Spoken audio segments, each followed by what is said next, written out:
అల్పమైన బెత్లెహేమా, ఇప్పుడు దాకా నువ్వు అల్పమైన దానం, ఎన్నిక లేని దానం.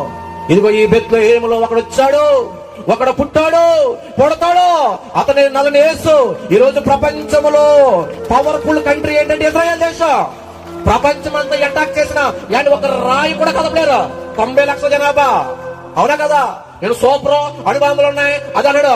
ఇజ్రాయెల్ పేరు చెప్తే ప్రతి ఓడు బాత్రూమ్కి వెళ్తాడు. పర్ డే 60,000 మంది వెళ్తారు నా దేశం చూసాడానికి. అత్యధిక టూరిస్ట్ ఆదాయం ఇజ్రాయెల్ దేశమే. ఒకప్పుడు ఆ ఊరు ఎక్కడ ఉందో ఎవడికే. ఇప్పుడు యేసు ప్రభు బెత్లెహేం అడిగిపెట్టాడు, నజరేతులో ఉన్నాడు, యెరూషలేములో ఉన్నాడు. ఇప్పుడు ఆ ప్రాంతం చూడడానికి, ఒక్కసారి నేల తాకడానికి 50 లక్షలు ఖర్చు పెడుతున్నారు. ఆ దేశం చరిత్ర మారిపోయింది. యేసు ప్రభు వస్తే నా చరిత్ర మారిపోయింది. ఇదిగో యేసు ప్రభు ఈ రాత్రి నీ హృదయంలో చేర్చుకుంటే, నీ ఇంట్లోకి చేర్చుకుంటే నీ చరిత్ర మారిపోద్ది. నీ దశ మార్చేవాడు ఒకే ఒక్కడు, నా యేసయ్య.